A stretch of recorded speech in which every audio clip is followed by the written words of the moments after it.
All right, guys, so we are in part 2 of going through the Book of Mormon. We are on chapters 5 through 11 of the first book of the Book of Mormon, which is called First Nephi.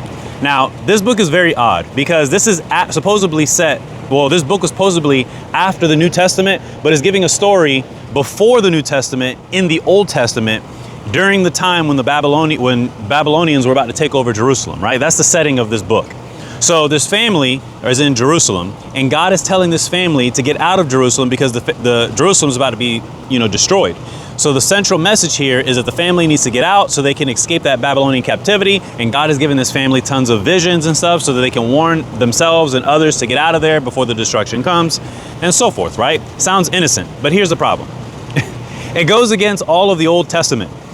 In the book of Isaiah, Jeremiah, Ezekiel, Daniel, all of those prophets, God is always warning and telling people that if you try to preserve your life, and if you try to flee out of Jerusalem to get away from the captivity, God is always telling them that you will be destroyed and killed by the Babylonians. He actually tells them opposite in the New Testament of the Bible. He says that when the Babylonians come, do not fight, don't resist, go into their hands at the captivity and you will preserve your life. He tells that to Isaiah, he tells that to Daniel, he tells that to Jeremiah. You never hear God telling people to flee out of Jerusalem so you can preserve your life. He's literally telling them to go into captivity. Now here's the thing. That's the first contradiction there, is that this book is already contradicting, the Old Testament teachings that God has already laid out. Second big problem is this Nephi guy in this Book of Mormon, he's literally describing Jesus's birth from the Virgin Mary, specific. It even says, well, this is a weird part. It says that she's white in skin color. I don't know why it has to tell us that. But then it goes on to say that John the Baptist is going to talk about him. It says John the Baptist is going to baptize him.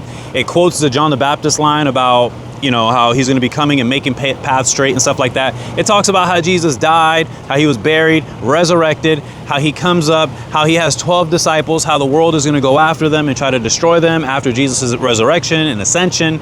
It goes into specific detail, more detail than all of the prophets that you have in your Old Testament Bible. And this is during the time of the Babylonian captivity, back in the book of Isaiah and all of that.